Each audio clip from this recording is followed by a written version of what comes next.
him another round of applause. He really saw the light. And then he decided to stay. He decided to make camp at Pepperdine and just settle in. After graduating, we saw the value in him and we kept him. He is now a professor in our organizational leadership program and our PhD program. In fact, truth be told, he is the brain trust behind the development of our organizational leadership program, our most successful organizational leadership program, and behind the PhD. He was really a keeper, I tell you. Dr. Madjidi is a sought-after gentleman, not only because of his educational background, but he is indeed a gentleman. He serves as a life coach for many. He has been a consultant for many organizations, AT&T, FedEx, lots of organizations continue to call him. He's an entrepreneur, a co-founder of Creation Juicery. And, but most importantly, he is a man of honor, a man of dignity, a man of strength. He teaches us how to lead with integrity. And so, in addition to all of that wonderfulness, he is a father, a devoted husband, and he has wit to beat the band. There are times when I am sitting in meetings, and we can be pretty serious around the table, and my cell phone will ding or something, and I'll look down, and it is some kind of message that brings me lots of joy. And as the leader, I'm sitting there being very serious and attempting to lead the organization and make sure we stay on time. And I look down and I try to hold a straight face, but he has given me this humorous piece that has me cracking up inside. I think with his presentation today, we will see the structural engineering, we will see the math and the computer science, we will see the entrepreneur, and he will have us cracking up inside.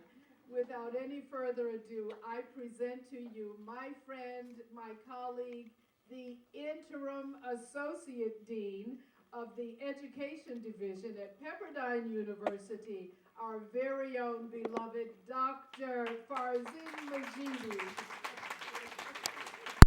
Good morning. Can everybody hear me? Yes. Can you hear me now? No. All right, so we keep the microphone. Thank you for the very gracious welcome. I'm humbled by it, and I am. And before anything else, Dr. Diana Hyatt-Michael is here, who was one of my teachers, and you never owe a bigger debt of gratitude to anyone other than people who taught you. So thank you. I'll make sure I stay out of the way of the screen, but I don't know if everybody can see the screen. Can you? There are a couple of pieces on the screen where I need some audience participation, so those of you in the front row, please help out. All right. So today's topic, as you can see, is about tools for creating success or miraculous results. The topic is on miracles. But I'm at a disadvantage. I'm talking to a group of people who has mastery of the field and mastery of excellence, so I didn't know what to say to impress you. So instead, I thought I would open up with a magic trick. That way, I will impress you, and you'll put up with the remaining portion of the talk that's probably something you already know. So somebody in the front row, or several people in the front row, if you be kind enough to look at the screen and pick a card. Don't announce what the card is. Have you done that?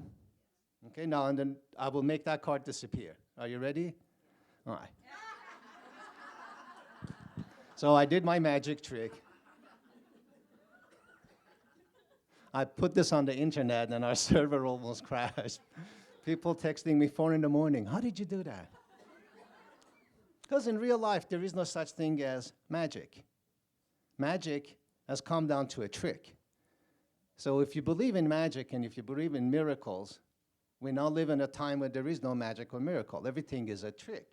So in case you're curious, all 6 cards from the first slide are not on the second slide. So no matter if you picked all 6, nothing will show up. And that's become kind of our mindset. There is no such thing as magic. There is always a trick. People cut people in half and put them back together on the stage, and that becomes what we believe. The punch that magic had, the power that it had, the transformational nature of it, has really changed. We don't believe in it anymore. So my topic, a miracle. We don't believe in miracles either. Well, for one thing, what do we mean by a miracle? So I had to look this up. Professor Google helped me. So if you look at the definition of a miracle, it's an event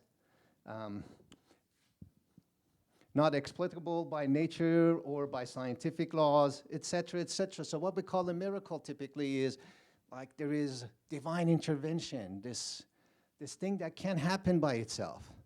And it's, when it does show up, it's like a trick. It's really not a miracle. And even when miracles show up in our life, we have a way of talking it down to a trick. Well, it's not a miracle that we are all here today. It's not a miracle that everything is so beautiful. Because if it were a miracle, there would be a trick. There would be somebody making money on some telecast on TV collecting your credit card numbers. If you don't believe in something, it will never show up in your life. If you don't believe in miracles, it will never show up in your life. Now, I'm a person of faith. In my faith tradition, we believe that miracles ended with the apostles, and there are some miracles that ended with the apostles. You probably have a different belief or different way of looking at miracles. But there is a little bit more to the story than even that. Oops. All right, there we go.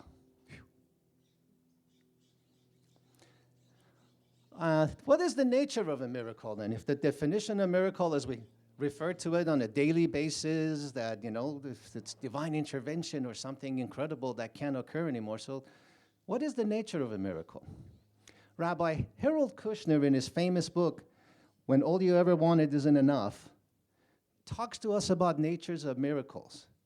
And he considers the plight of the Israelites for 40 years in wilderness. And he borrows from the wisdom of the biblical book of Ecclesiastic to do that. He argues that for 40 years, Israelites were lost in the wilderness. And God didn't give him one big miracle. God didn't just put him across the way and said, here. God gave him a small miracle every day that sustained him for the duration of that whole journey. And he points out most of us live our lives waiting for that one big thing. I developed a patent for this. I led that company to success. I did this, that, and the other. And in the process, we miss out all the day-to-day miracles that show up in our lives. If you take a look at the plight of the Israelites, I don't know if you can see the map. I only have this to, you know, like, I'm going to digress for a second, but this is definitive proof that men are genetically predisposed to be averse to stopping and asking for directions. This is the path of the Israelites. It goes.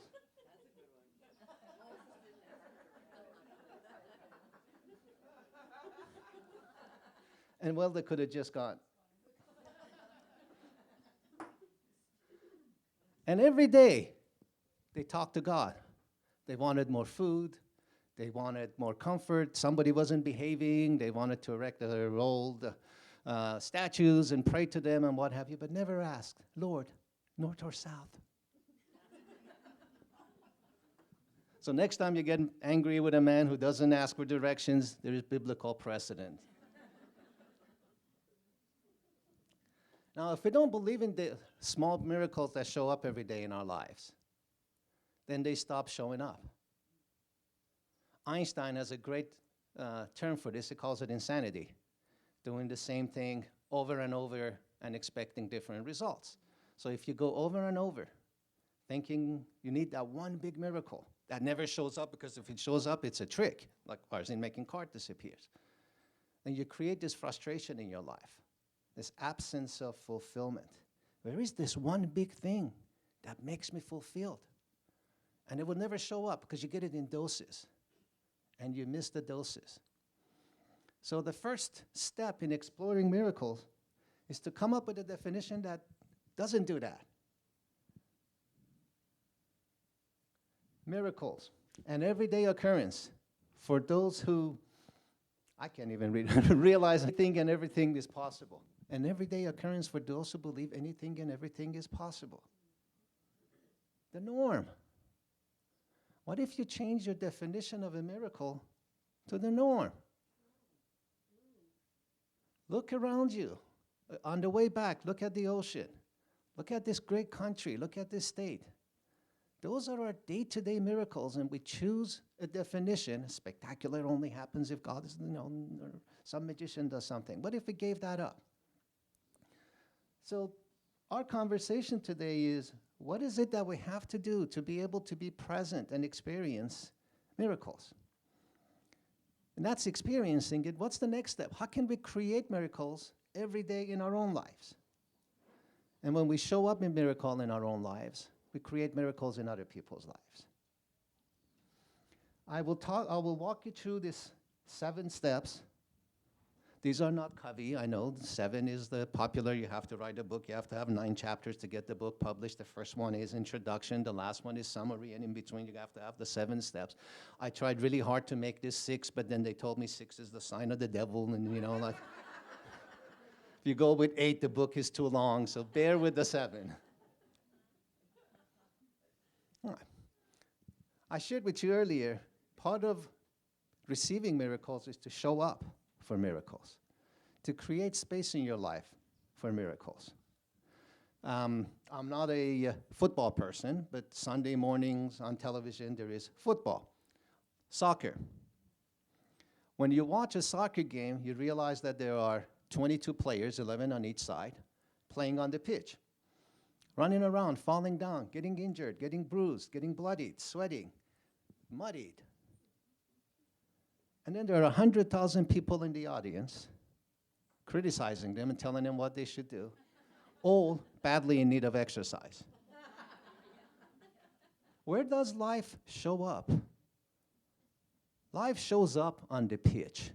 If you're sitting in the audience, you're watching a movie, you're not participating in life. You don't get the benefits of life.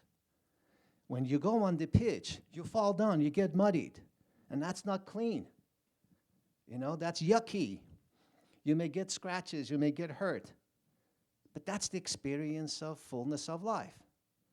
You can never succeed if you're not willing to fail. They're the 2 sides of the same hand. If you're afraid to have your heart broken, you never experience love. You have to show up on the pitch for life and its miracles to show up for you. So I want to challenge you to something. I have a few more jokes. I don't have any more magic tricks, so we'll have some laughs, and this will probably be a good movie to watch, and you have a few things to share with others, and that's showing up on the stands. I'm inviting you to step on the field with me today. For the next 50 minutes or so, I'm inviting you to play the game of life fully, to expose yourself, for lack of a better word, to make yourself vulnerable. You may get a few nicks and cuts and stuff, but at the end of the hour, you can have one of 2 things. This can be, an hour spent with a professor and talked about life and stuff, and I have some notes, or I experienced the presence of miracles in my life. And it would sound funny when later on I try to explain this to somebody else, but I got it like I got riding a bicycle. I had to teach my kids how to ride a bicycle.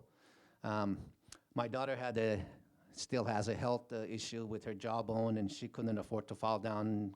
The jawbone didn't have structural integrity, and it would be a disaster for us. So I was particularly cautious around her having a full experience of riding a bike without the dangers. And I, as an engineer, I broke this down to minute steps. Sit on the bike, lift your leg gently, press on the pedal, get going. Lift your other leg up, gently, press down, repeat. And she would do that and she would fall down. And we would pick her up and go again. And I realized that the instructions meant nothing. Riding a bike isn't about following instructions. It's not about following Farzine's 7 steps. It's about getting at an intuitive level what balance is. And once you get balance, you can't fall down. Well, you can if you do stupid stuff. But you will never forget how to ride a bicycle. So I'm inviting you to open yourself. I'm inviting to make yourself vulnerable to this conversation and experience it firsthand, not just know the steps.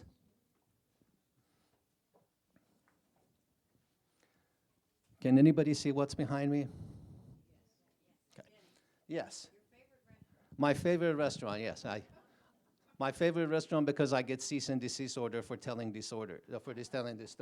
So I believe, it's my belief, I'm not saying it's true, that nobody ever goes to Denny's.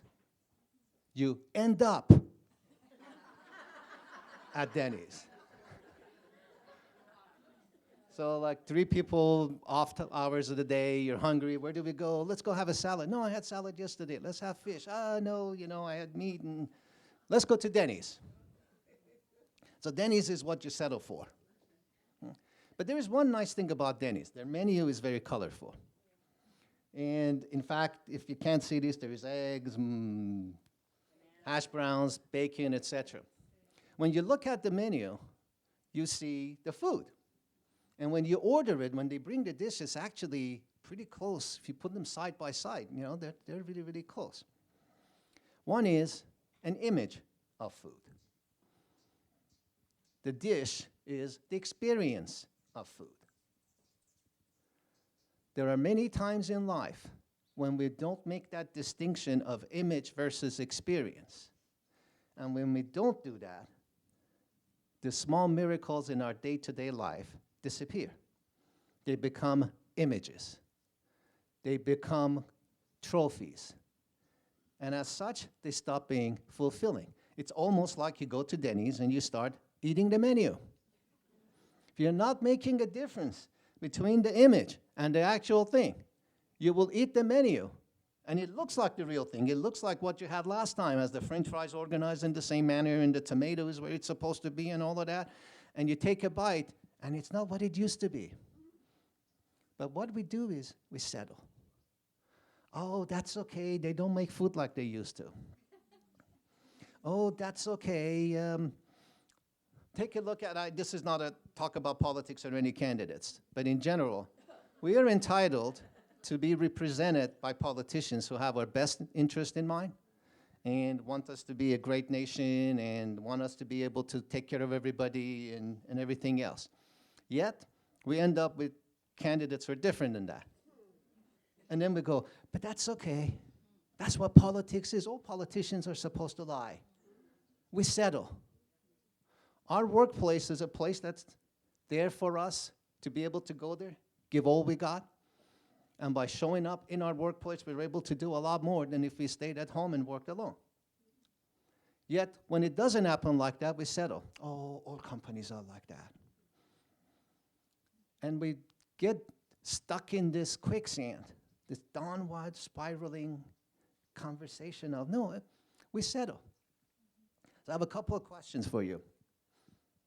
Can you see the cute puppy and the kitty? All right. How do you feel about it? What is the feeling you're experiencing? Yeah, yeah. So if I may say, you experienced joy. There is no word joy on the screen. There is no concept of joy on the screen. There is nothing that says happy or awe, yet you experience that. That's very different than if I put the notion of joy. Google's definition of joy. One is the image of something, the concept of something. The other one is the experience. Experience is the real thing. This is going to get a little harder. So like you don't have to answer to me out loud, but you do have to answer. You don't have to. Please choose to answer to yourself honestly and with abundance in mind, not critically. When you leave your house in the morning and you say goodbye to that loved one, let's say significant other, I love you too. Okay.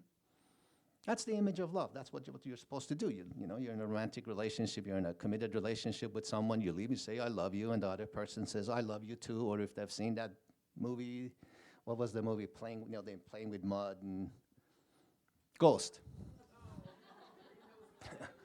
Sorry, this is what a guy sees when you are. Or you don't say I love you too, you have some cool saying, ditto. Or I love you too, mean it? So when you say that in the morning, how many of you are genuinely, truly, authentically feeling that deep love for that person you once had? Versus how many of you are going through the motions, because that's what you're supposed to do. If you don't do it, you get in trouble. Or you feel less than adequate. But at that moment, you're far more concerned about getting your coffee from Starbucks and beating the rush hour traffic and getting to that good parking space before so-and-so comes in and cuts you off and takes it away. One is the image of love. One is the symbol, the representation of love. The other one is the experience of love. Like getting the goosebumps you once got, getting the blood rush, feeling love. Yet, we settle. We go to Denny's. We end up in relationships we have. And then you hear this, it's not as magical as it once was. That's okay, honey. After 5 years, it all goes away. Was it 7 years, 5 years? I did receive the training. I watched Sex in the City, all episodes. It only works for 5 years. Then it goes away. And the neighbors, the Joneses, they don't love each other like that anymore. That's the reality of it. You mature. I don't want to mature. I don't want to eat the picture of food because I've matured. I want to experience the taste, the flavor, the aroma, the joy of food. If I don't distinguish between the two, I won't be able to tell them apart.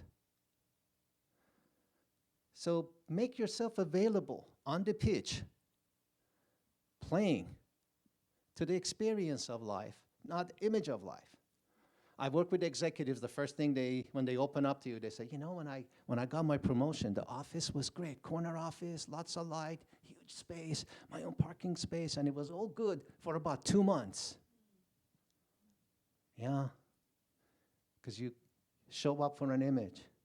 It was the image you wanted. And the second day, it was a Xerox copy of the image you wanted. And the third day was a Xerox copy of the Xerox copy. And there are a lot of you who haven't had this experience. In college, we would get tests to do, and the test was copied and copied and copied and copied, where it had fainted away, and you kind of had to connect the letters where they were missing. So our notions of life becomes this copy of a copy, this degraded copy of food, not the taste of it. So you want to be able to create miracles in your life, you got to show up on the pitch. And you got to go for the experience of life.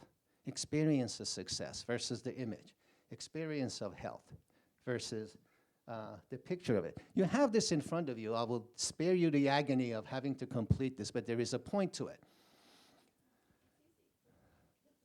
Tell me why it's easy. So there are 2 ways of doing this. In our doctoral program, we have we have international trips, and one is to China, and every year I go, I make sure I get one of these. China doesn't have the same safety standards. With a typical laser pointer, you won't be able to see very much. With this, you can see all the way to the moon. So the challenge is to connect S to G. Now, what most of us do in life is we start at G and we go this way. Oops, dead end. That didn't work. I go this way. That didn't work. I go here. No, that didn't work. I go here. And after on and on and on and on and on and on. Call it career, call it relationships, call it different approaches to get along with parents and siblings and in-laws, etc. We try different things, and every time we hit a dead end. Now, if it's easy, you probably did it this way. You started at G and worked backwards. Because there is only one way going back. There are many ways to get there. If you come from there, there is only one way to get to here. But if you start here, there is a maze of ways, many of them dead end, to get there. So how do we change our perspective in life so we always come from there? We don't go into relationships looking for love. We take love into relationships and let the relationship show up. We don't take a job to feel successful and good. We feel successful and good. We start there, and any position you take, it would feel right. It would get you back to where you want to be. I share this with our students. Sometimes they come in and say, I really don't like my job. What advice do you have? Like your job. What do you mean? If you can't learn to love the job you have now, you'll never love any job. If you can't learn to love the circumstances you're in right now, you'll never love any circumstances. You don't learn to love the person with whom you're in love now, you'll never be able to love anyone. And this becomes the paradox of our life.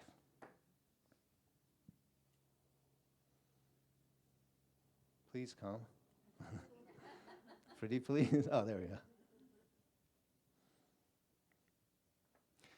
We live life in anticipation of life. What are you doing now? Well, I'm pursuing this degree. I'm putting life on hold. I don't want friends. I don't want a significant other in my life. I don't want children. I'm not going to go on vacation. I'm going to finish this. Then I'm going to live. Right. Well, you finished this. What are you going to do? Yeah, I finished it, but now I got to get a job. So I'm going to focus on the job, and then you get the job, and then this is not the right job. I got to get this job. Then I'm going to dedicate in the next 3 years, and then I'm going to dedicate the next 5 years, and I'm going to dedicate the next 6 years. And all of a sudden you look back, and much of what you had is in the rearview mirror now. You have lived life not. You have lived life in anticipation of life. You've gone through a dress rehearsal many, many times, but never married. And if you're a man, you get to about 55, and then you have this crisis, and you go get a red sports car, and hair, like the crossover. I have to ask, and forgive me for this indulgence, does anybody here, all the ladies in here, do you even remotely find this attractive? Seriously, like even one person? No? Could you please share this with us? A large many of us are under the misimpression of that looks attractive. I was at Las Vegas at a swimming pool, and this guy had a really big one, and he jumped in the pool and came out the other side looking like a cockatoo, because like this long string of it.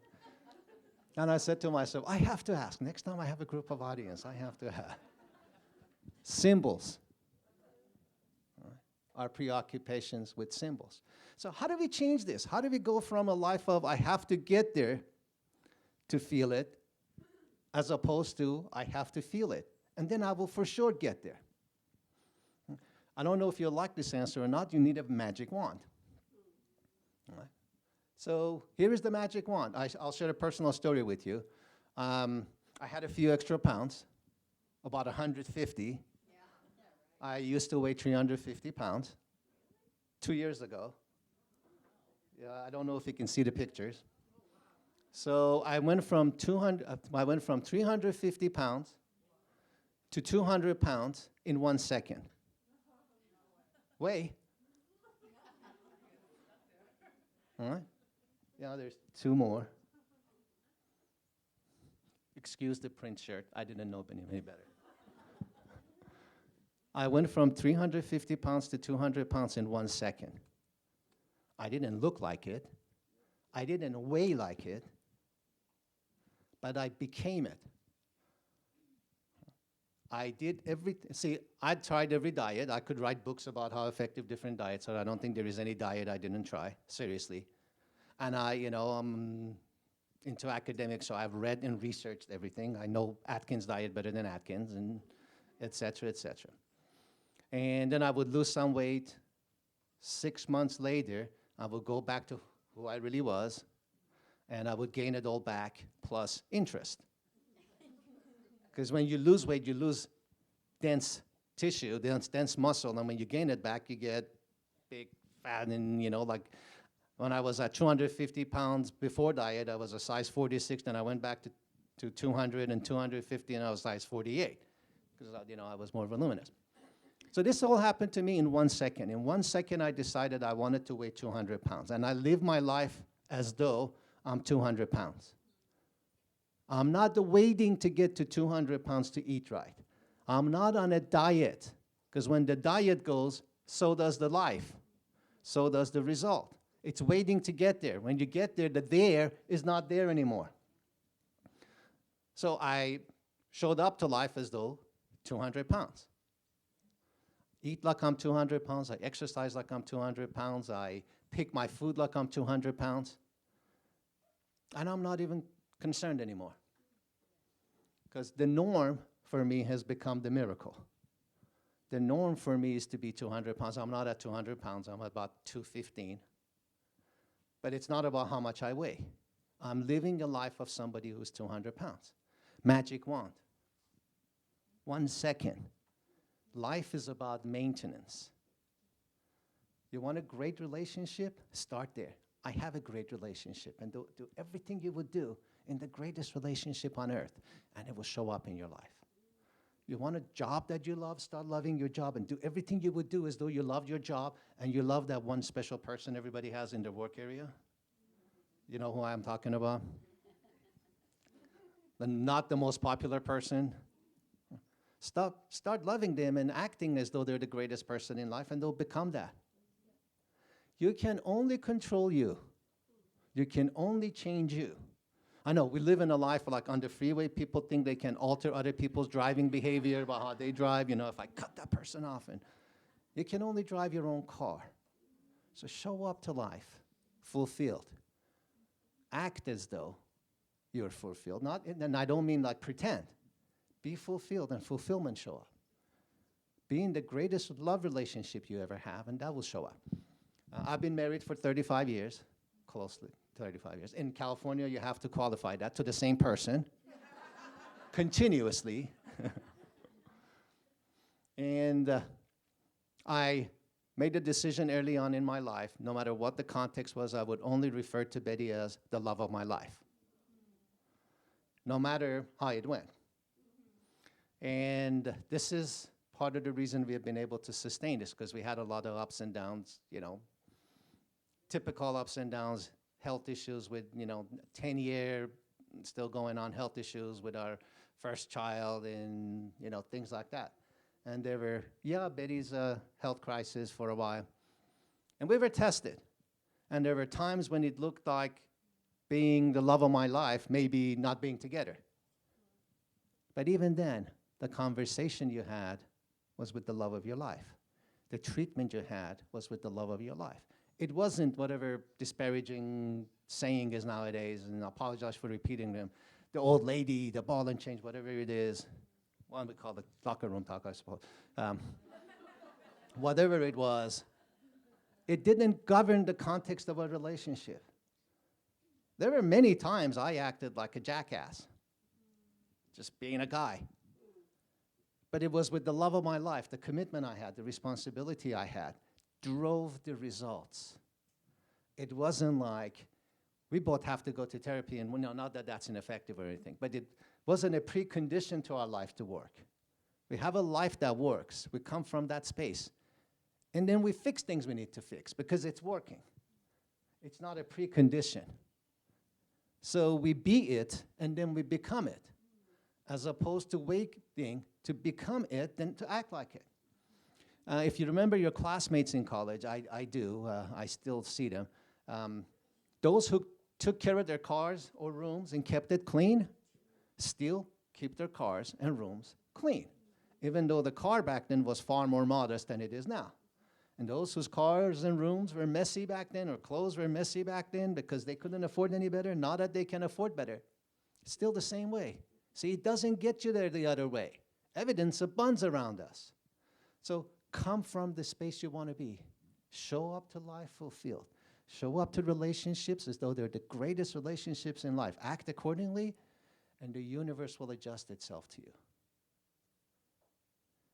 Not from an act of God, although I believe God is present in everything.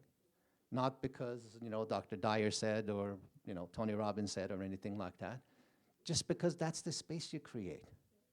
Some of you already know this. I apologize for making this curse on you for today. Look for little red cars today. Once you leave here, every third car is going to be a little red car. Because that's the space you're showing up for. That's the evidence you're looking for. And you start seeing it. All right. The notion of I can make the differences I need in my life, in a way, self-efficacy. So if you can't read this, I'll read it out loud to you. And I need 2 volunteers to respond to the question. The statement is, I always, 100%, do what is most important to me at the moment, given my level of skills, values, and knowledge at that moment. See, it's I always do what's most important thing to me. I didn't say what's best for you. What's most important thing to you at that moment, given what you know and the experiences you have and the knowledge you have at that moment. So I need a couple of volunteers to do this. If there is any event that you can remember where you didn't do what was most important thing to you at that moment, given what you knew then, please share that event and let's talk it through, but please don't agree with me. I mean, don't pick an event that agrees with me. Pick something that doesn't.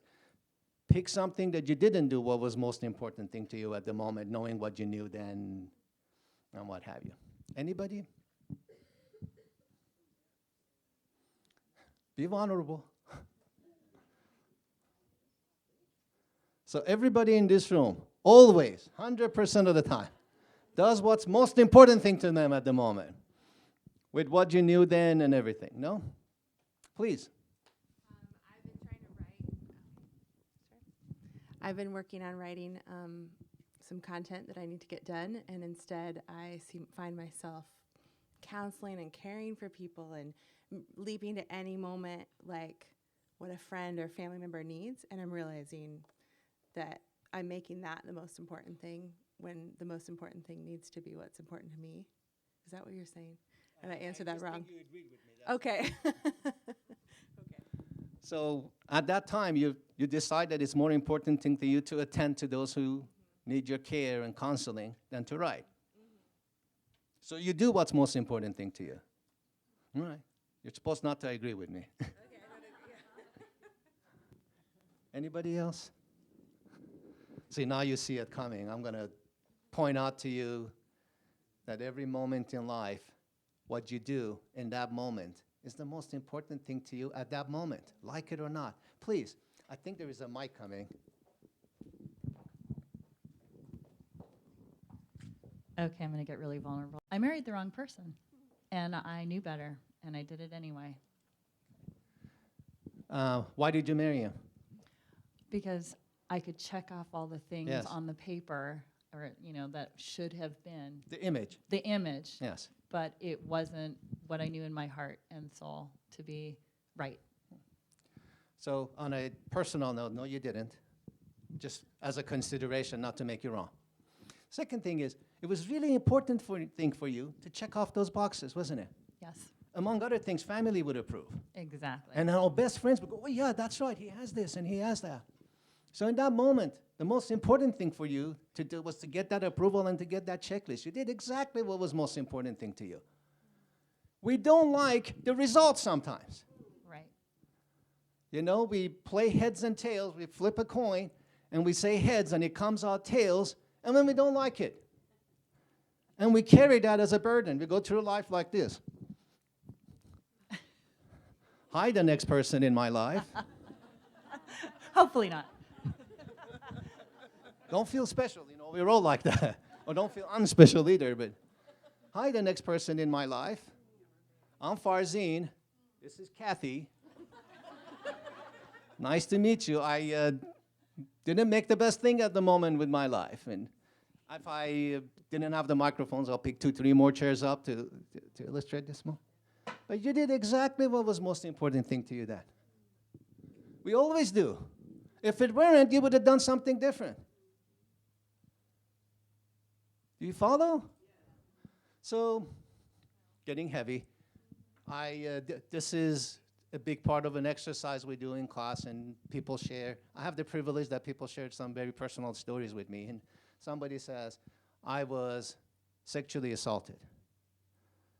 And I decided not to fight back because I didn't want to get killed and leave my 2 daughters without a mother. And I didn't do what was most important thing to me. And I'm carrying that burden. But you did. At that moment, the most important thing for you was to be around another 40, 50 years for your family. All right? Keep that in mind. Every decision you make, at that moment, you're doing the most important thing to you at that moment. Now, we can do this more and more. I'm pretty good at convincing you you did the most important thing, so if you would concede the point. There is another part to this. So if you buy into this, then you got to buy into this. Then there is no such thing as regret. If you did what was most important thing in life for you at that moment, knowing what you knew then what is there to regret? You regret you called heads and it came up tails? You didn't know. You know now. In sports, I don't like sports metaphors, but there's a term called Monday morning quarterbacking. Because the game happens on Sunday, and on Monday you knew all the mistakes you made, and now you know, like if you could play back. You don't get to play back. You don't get to play back. So what is regret? A feeling of sorrow, disappointment, distress, remorse, something that one wishes could be different. My turn. This is regret.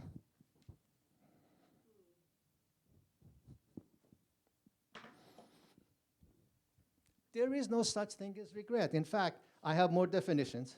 You can look these up. Time machine. What if you could go back in time? What if you could go back in time in that very exact moment when you said, I do? What would you do differently back then if you only knew then? I do. You do exactly the same thing you did. You would attend to the counselor. The lady that shared that life story with me would not resist. Because you did. That's what you knew then. That's what you decided. You go back in time, nothing will have changed. The most important thing for you in life is to get the check marks and approvals and attend and then be alive and whatever else it is we did. There is no such thing as regret. Yet, we don't like the outcome of something that happened in the past, that will happen again in the past, but it doesn't feel good now, and we're going to carry it as a burden. And when you carry things as a burden, consider this. You've all been at buffets, right? You know, when you go on a buffet, they give you this big plate, and then there are all the vegetables and salads, and all the way at the end are the good food. For me, it's like, I can make that at home. I pass everywhere. But when you fill your plate with salad and vegetables and everything else that's good for you, when you get to the lobster and shrimp and steak and whatever else it is you like, there's no room in your plate. There is no room for new joy. There is no room for new experience. You have filled it up with burden. And since we have a term for it, regret, we carry that with us everywhere. There is no such thing as regret. People say, well, I regret that I don't get to, I do regret that I don't get to see my dad anymore. My dad passed away 6 years and 10 months and 8 days ago. I regret I don't get to see him. That's a different kind of, it's not a burden. I yearn to see him again. I have a picture of him I look at every day, and every time, I would see him, I would, we would shake hands, and I would hold his hand, and I'd, do that with his picture, so that's my ritual. That's a different kind of thing. Regret as a burden is something you choose to carry. And it fills your plate. And it doesn't leave any room for anything else to show up, let alone miracles. Let alone fulfillment. Let alone joy. Let alone when you wake up in the morning, you can't wait to wake up in the morning.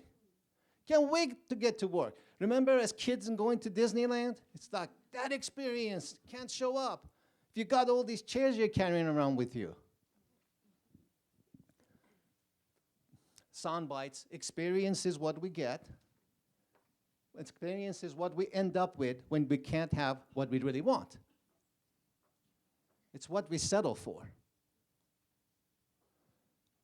So you don't want experience in life, you want fulfillment.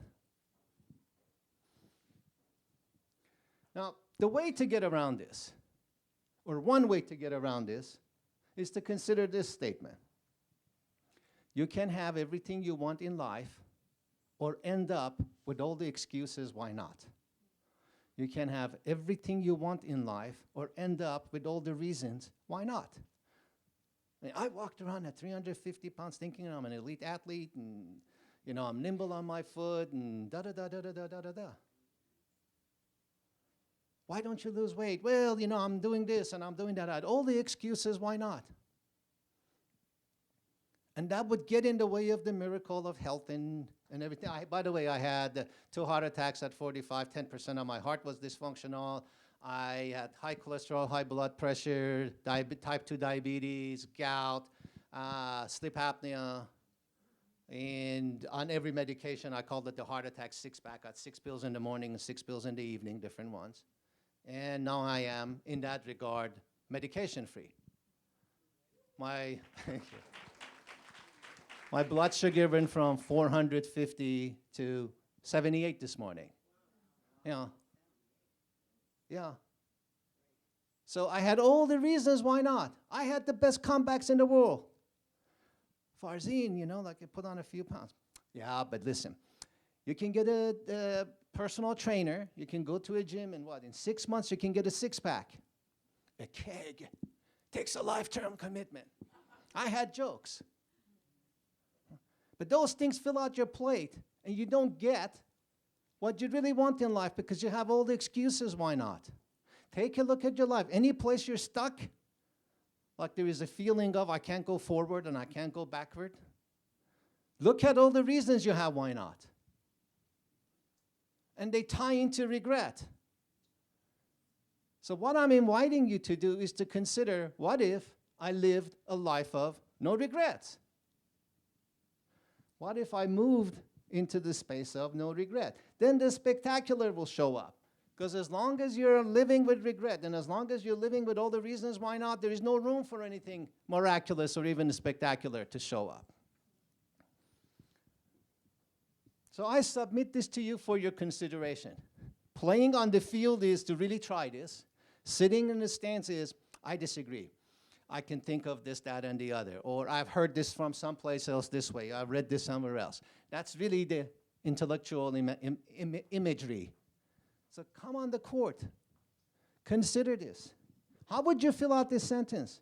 I can have blank if I'm willing to give up blank. What is it that you can have in life if you were willing to give up that holds you back? Anybody feels vulnerable? Share. What is it that you know right now that you can have if you were willing to give up that other thing? All right, so I hear silent sharing. That's cool. Oh, please. We're getting you a wireless microphone. The best working wireless microphone I've ever seen. I can have kids if I'm willing to give up control of my company. All right. Please. All right. And every one of you can fill this up many, many different ways. And the miracle of today is to do that. So let's see how we can do that. The term forgive. I speak English as a second language, so I take words literally. Like if your name is Johnson, I hear it's son of John. And forgive to me is like to give before you give. To forgive. All right? So keep that in mind. And also, you can argue with my interpretation, but dictionary is somewhat authoritative. To give up resentment against or to stop wanting to punish someone for an offense or fault. So to forgive is to to give up the right to want to punish someone for something, to exact revenge. Let's put the two together. And here is where the miraculous shows up. You get the spectacular with, I can have blank if I'm willing to give up blank. If you wanted to kick it up a notch, I can have blank if I'm willing to forgive blank for blank. I can have what I want if I'm willing to forgive someone for something. Because that's the excuse, why not? Remember, you can have everything you want in life with all the excuses, why not? That excuse usually goes away when you're willing to forgive someone for something. I got a lot of degrees. That was to prove to my dad that I was adequate. Because my dad was my dad. He wasn't my best friend. He wasn't my buddy. We didn't drink together. We didn't, he was my dad. He was the rock of my life. And I always wanted to please him. And during his time, the way they motivated us, and I grew up in Iran, was to tell us we won't amount to anything. So I wanted to prove that I amounted to something. So this degree wasn't enough, and that minor wasn't enough, that second minor wasn't enough, and that, GPA wasn't enough, on and on and on and on and on. So that would get in the way of me having an intimate relationship with my dad, real closeness. And the breakthrough came when I was willing to forgive someone for something. What is it that you can have if you're willing to forgive someone for something? And by forgive, I mean give up the right to want to punish. Give up the right to want to hold the grudge. Give up the right, not even give it up, give up the right to exact revenge.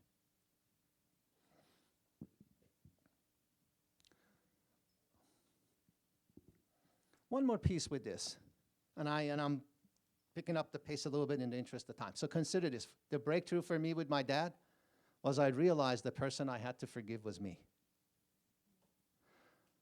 I could have, and I did have, a really close, loving, fulfilling relationship with my dad once I started to forgive myself for not being good enough. Because to him, I was always great. I can have a great relationship in my romantic life if I'm willing to forgive myself for. And it's me I need to forgive. See, you're mad at somebody else. You hold the grudge, but it's really you're mad at yourself. The anger is with you for not having stopped it. With the young lady and the assault, her forgiveness was for herself, not for the other guys. What is it that you're willing to forgive yourself for? Give up the right to punish yourself. Exact revenge of yourself. Because the minute you do that, that burden is lifted. And you can have that which you seek. Are you willing to give up the right to punish so-and-so for such and such? Are you willing to forgive yourself for making the wrong choice? There is no regret. You will have made that mistake every time. You will have made that same decision every time. Are you willing to give up the right to nag at yourself and blame yourself and put yourself at fault and be mad at yourself and punish yourself for something you can't change? If you can, the other blank space is the miracle that you seek. One of the things you get, in seminars like this is somebody would say, my big challenge in life is I can't forgive my dad, and usually dad, for not telling me he loves me. Really angry at my dad for not telling me he loves me. My fangs come out. Because the question and answer goes like this. So you are mad at your dad for not telling you he loves you. Yes. But the statement presupposes that he loves you. Like he loves you, just didn't tell you. Yes. He had a funny way of expressing it. Got it. So you're problem is with the expression of love, not the experience of love, because you appear to be very, very clear he loved you. Yes. He didn't say, I love you. All the other kids, their dad said, I love you, and they said, I love you too, and ditto, and played with mud, and we didn't do that. No. So what you disapprove of is his method of communication. Yes.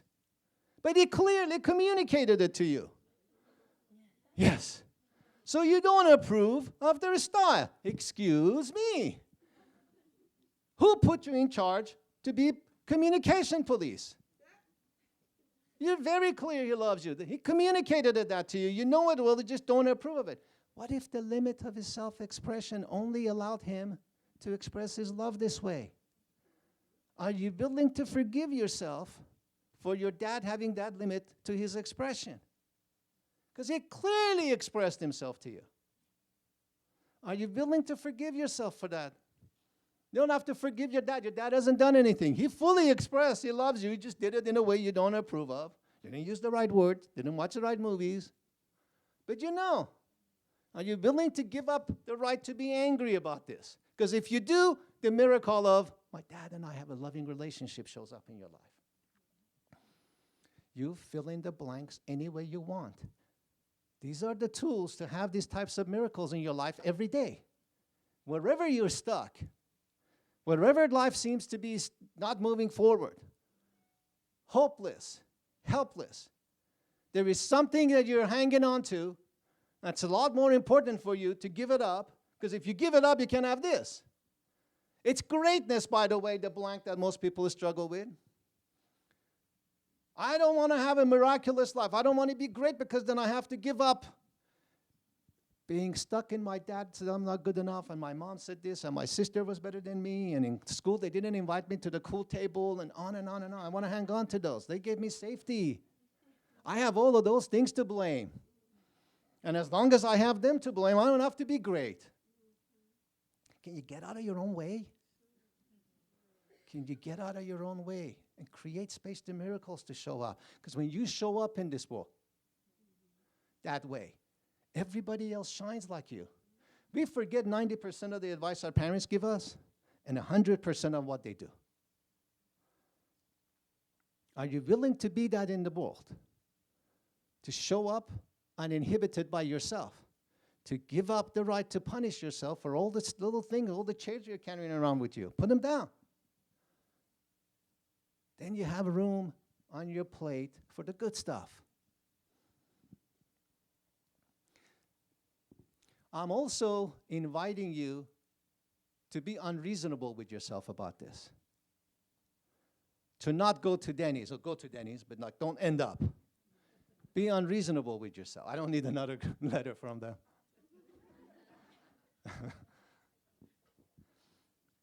Take a look at civil rights in this country. Dr. King's famous speech. If you can see this, can you read it out loud? I have a dream that my 4 little children will one day live in a world, in a nation where they will not be judged by the color of their skin, but by the content of their character. He wasn't reasonable about this. He didn't say, I like to live in a nation where 2 out of 4 will sometimes be received seriously. Let's all get along. He was very clear about his expectations. He changed the country. How many of you have been inspired by Dr. King? How many of you have met Dr. King? Oh, really? Good for you.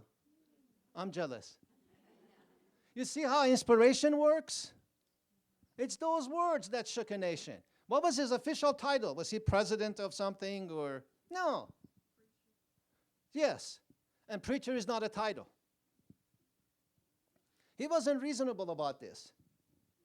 Mr. Reagan's speech at the feet of the East and West Germany Wall.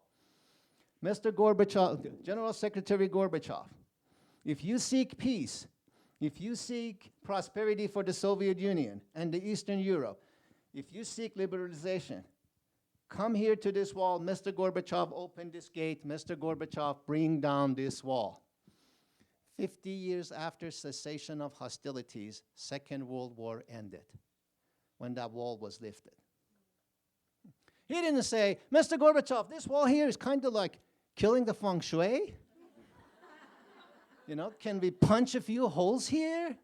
Get some light, get that open concept.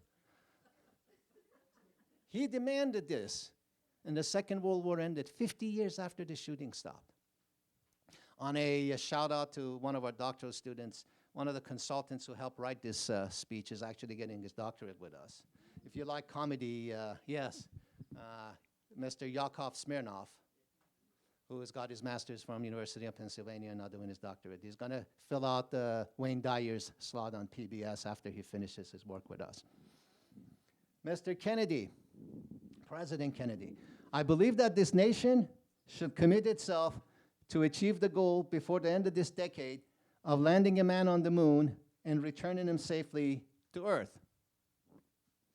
He didn't say it would be nice if we get a rocket to kind of break through the atmosphere. You know, we get it done sometimes. And he further on goes on to say, we choose to go to the moon this decade and do other things, not because they're easy, but because they're hard, because the goal will serve to organize and measure the best of our energies and skills. Nothing as spectacular happens without a spectacular effort. Ordinary begets ordinary. So I invite you to be very unreasonable with yourself in practicing forgiveness, forgiving you first and foremost, to allowing the windows to open, to allowing lights to shine in your life, to make space for everyday miracles to show up, not waiting to win the lottery in your job, in your finances, in your romances, etc. To create your own wins, because you have that power. And you just have to be unreasonable about it. Do not settle, do not settle, do not settle. Now, what happens next is you'll forget some of this. My diet is a day-to-day diet. Me being 200 pounds is a day-to-day, if not meal to meal to meal.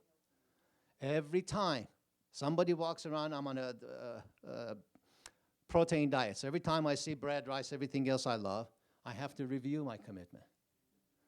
The review reminds me, I want to weigh, I am 200 pounds. 200-pounder won't eat this. I renew my commitment. And this is true with my relationship with Betty and my work every day. I remind myself again. I renew my commitment. Well, the goal is to be 200 pounds. I renew it, and I freeze it again. I'm good for 4 more hours. And this becomes the norm for me. The miracle becomes renew, review, renew, recommit. Now, what's going to happen, by the way, is the difference between change and transformation. I don't know how we're doing in time. 5 more minutes? Okay. So there's a difference between change and transformation. Change, so if you put water in a jar, there's like a jar there with water. It takes the shape of a jar, and if you put it in a can, it takes the shape of a can. That's change. We used to call it deform. All right? We change procedures, the steps, and what have you. Transformation occurs at the more molecular level. Like if you heat water, it becomes a gas if you heat it hot enough. And if you cool water enough, a liquid becomes a solid. That's transformational. What you seek is transformation because transformation is independent of shape. All right, so in the next 5 minutes, I want to invite somebody who is celebrating a birthday to come up. And I am gonna lead a happy birthday song, and I want to share with you, I am totally helplessly tone deaf. I am invited at church not to sing because the last time I did, the Holy Spirit left. So who has a birthday? Please come up.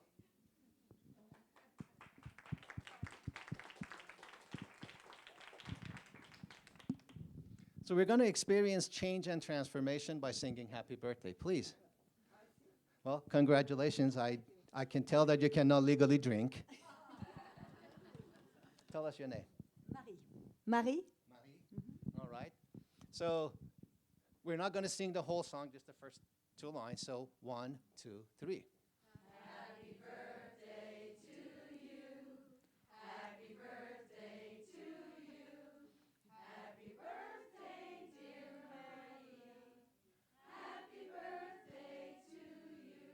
Beautiful, thank you.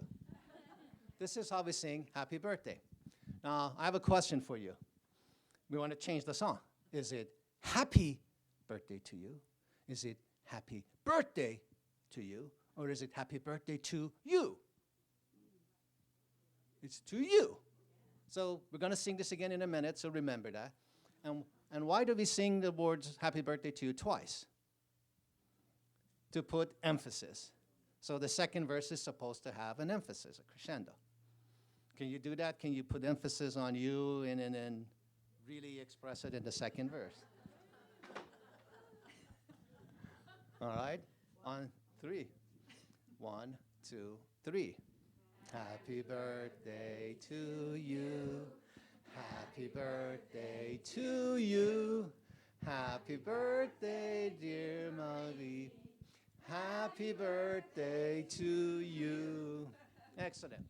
Did you get the change? Yeah. This is what changes. Now we're going to transform the song. So we're singing to Marie. Now I want you to sing not just to her, to the potential and possibility she holds, not as a human doing, not what she has accomplished, but as a human being. She can be the cause to end war in the world. She can be the cause to end hunger in the world. And also, I noticed that what, in my field we call this neck ups.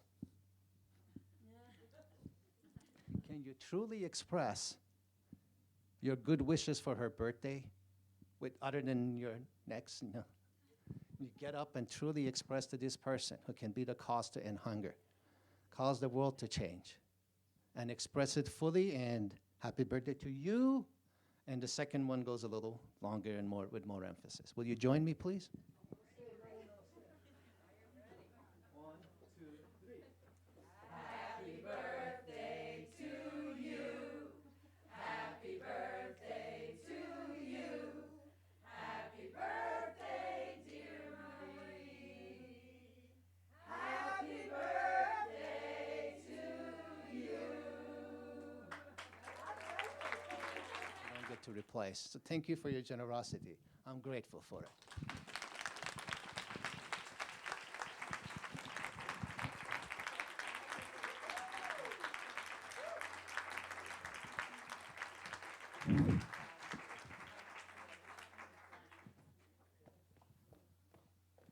So we're going to sing happy birthday, and we know you can. So, all right, ready? Happy birthday to you. Happy birthday to you. Happy birthday, Dean Williams. Happy birthday to you. Woo-hoo. We get to practice. So give her a hug and let her know how much you love her before she leaves and how lucky we are that she was born, right? We are celebrating that woman's life for sure at Pepperdine. And two, let's just say thank you again to Kathy for hosting us in her home. Yes. Please, yes, thank you so much, Kathy, for hosting us. All right, everyone, have a great day.